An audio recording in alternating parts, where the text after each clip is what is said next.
kedai bau, kedai baru. Assalamualaikum bang. Waalaikumsalam bang. Nak try makan bang nasi putih? Alright. Tapi saya pakai talam boleh? Boleh bang. Jangan banyak, jangan sikit bang. Banyak. Hari ni nak diet lah bang. Ni daging salai ni bang. Daging salai, boleh bang try daging salai? Okay. Kedai ni nama Pagi Malam. Pagi malam bang. Lomak salai.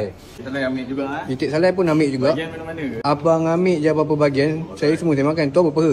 Boleh bang. Peha. Siput sedut bang boleh? Boleh. Kegemaran saya ni bang. Alright. Siput sedut pula. Sedapnya. Ayam kicap bang Ayam kicap bang Ush. Ayam Ni kicap bagian pun mana-mana boleh lah. Boleh, Boleh lah. Kita bagi kepak Ayam bang, kicap pun my favourite juga ni. Oh ni ketam. Boleh bang ketam bang. Kita kena ketam masak kari guys. Masak kari. Ketam masak kari dah ambil. Okey ngam bang. Yang sebelah ni nampak macam sedap. Sebelah ni kita ada udang galah masak lemak. Udang galah masak lemak boleh. Udang galah saya makan. Ni, bang, Besar mat udang galah. Ikan patin. Ikan patin terboyak. Ikan patin wajib bang. Macam dekat Pahang mat. Tapi sekarang kita berada dekat Bangsa. Okey guys. Bagian badan Bagian badan nampak menarik ya bang. Bang ayam goreng bang. Ayam goreng wajib ambil bang. Ayam goreng wajib ambil. Tak payah potong, letak bang. Ayam goreng wajib ambil bang. Ayam goreng. Lepas tu ni sotong goreng tepung. Ni sotong goreng tepung bang.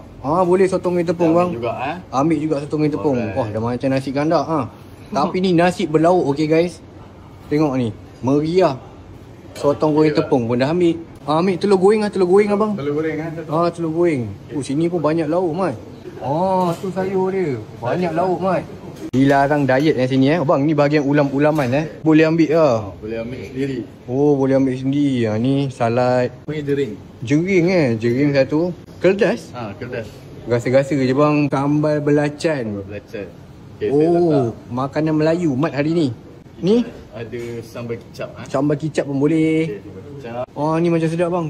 Yang ni kita punya sambal gesek kita. Sambal gesek Sambal pedas ni. Berapi mulut ni bang. Berapi mulut Boleh terpoyak sikit. Cenjaluk tak mau. Saya tak biasa bang makan cenjaluk. Okey, ni tempoyak. Nampak sedap mat tempoyak. Masya-Allah. Makan apa ni? Okey.